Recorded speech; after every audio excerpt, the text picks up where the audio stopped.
नमस्कार साथियों, मैं आपका साथी राहुल यादव, आपका वाटरशेड ट्रेनर। और आज जो हम लोग बात करने वाले हैं कि वाटरशेड में जो चेक डैम होता है या कोई भी संरचना जब हम निर्माण करते हैं तो उसके पहले जब हम लोग लेआउटिंग करते हैं तो लेआउट का क्या मतलब होता है और इस लेआउट के क्या फ़ायदे हैं, और कोई भी अगर संरचना बना रहे हैं तो उसका किस तरीके से लेआउट किया जाता है, ये आज के वीडियो के माध्यम से मैं आपको बताऊंगा। तो उम्मीद करता हूं कि आपने मेरे इस एनआरएम वाला चैनल को सब्सक्राइब कर लिया होगा, बेल आइकन पर क्लिक कर लिया होगा और अपने दोस्तों को शेयर भी कर दिया होगा, ताकि जो है नेचुरल रिसोर्स मैनेजमेंट के वीडियो आपके पास में ज़्यादा से ज़्यादा पहुंच सके। तो आज जो हम लोग बात करने वाले हैं कि लेआउट क्या होता है। तो जैसे आपने देखा होगा कि कभी भी हम कोई भी जब काम शुरुआत करते हैं तो सबसे पहले जो है उसका लेआउट ज़रूरी है। आपके पास में कोई ड्राइंग है, चाहे आपके मकान की हो, चाहे या आपका कोई बिजनेस के लिए कहीं पर आप कॉलोनी डिज़ाइन कर रहे हैं, तो वहाँ पर जो है सबसे पहले इम्पोर्टेंट होता है लेआउट का। लेआउट में हमें ये सारी चीज़ें पता चल जाती है कि कहाँ पर जो है हम लोग दीवार बनाने वाले हैं, कहाँ पर हमारा जो कॉलम आने वाला है और कहाँ पर जो है हमारा एंट्रेंस एरिया होगा। तो इस तरीके से जो है हम लोग लेआउट को जानते हैं। तो लेआउट डालने के लिए जो हमें क्या क्या चीज़ों की ज़रूरत होती है, तो सबसे पहले हम कहीं पर भी अगर लेआउट डालने जा रहे हैं तो हमें एक तो जो है मेजरिंग टेप की ज़रूरत है, जिसके माध्यम से हम लोग हमारे ड्राइंग और एक जो हम लोग बात करते हैं ग्राउंड लेवल को हम किस तरीके से नापेंगे, तो उसके लिए जो है हमें एक तो मेजरिंग टेप की ज़रूरत है।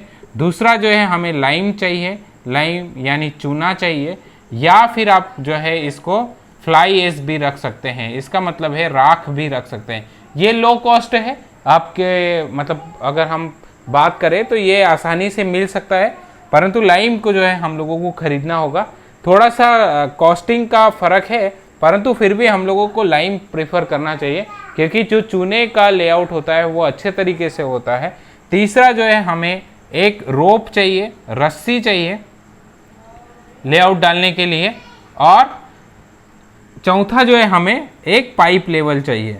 तो इतने सारे जो है हम लोग इंस्ट्रूमेंट लेकर हम किसी भी फील्ड पर जाते हैं, पाइप लेवल हो या आपके पास हाइड्रोमीटर हो, तो ये आप बिल्कुल रख सकते हैं। तो ये सारी चीज़ें जो है हम लोगों को किसी भी लेआउट डालने से जो है पहले ये सारी तैयारी हमें करना होगा, और लास्ट में जो है आपके पास में ड्राइंग होना चाहिए।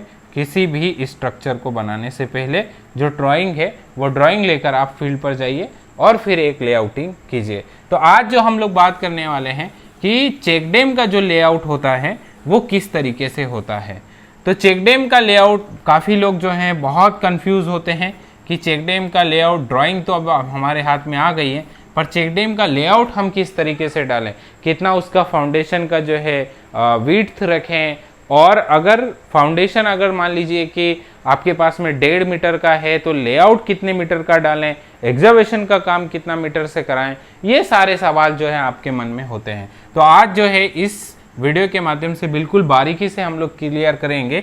तो सबसे पहले जैसे हमने एक पाइथागोरस प्रमेय से जो है हम लोग एक सीधी लाइन जो निकालते हैं, तो सीधी लाइन निकालने के लिए जो पाइथागोरस प्रमेय का उपयोग करते हैं वो हमें करने की ज़रूरत है। सीधी लाइन इसलिए चाहिए क्योंकि आप किसी भी स्ट्रक्चर को जब आप किसी नाले में प्रपोज कर रहे हैं, नाले में बनाने जा रहे हैं, तो इसमें क्या होता है कि अप स्ट्रीम से जो है पानी आता है, तो ये पानी का फ्लो जो है या पानी का जो है प्रेशर इस स्ट्रक्चर के इस हिस्से पर एक टाइम में इस स्ट्रक्चर पे उसका प्रेशर लगना चाहिए। अगर ऐसा ना हुआ तो क्या होगा, उसके जो है फेलियर के चांसेस होते हैं। अगर ये लाइन हमारी सीधी नहीं हुई है और ये लाइन हमारी ऐसी थोड़ी सी तिरछी लगी है, तिरछी बनी है, तो इसका मतलब क्या होगा कि इस हिस्से पे जो है पहले हमारा पानी का प्रेशर लगेगा और इस हिस्से पे जो है बाद में पानी का प्रेशर लगेगा। तो इसका मतलब क्या होगा कि जब फेलियर की हम लोग बात करते हैं तो इस वजह से जो है हमारा वाटर हार्वेस्टिंग स्ट्रक्चर या कोई भी स्ट्रक्चर जो है वो फेल हो सकता है।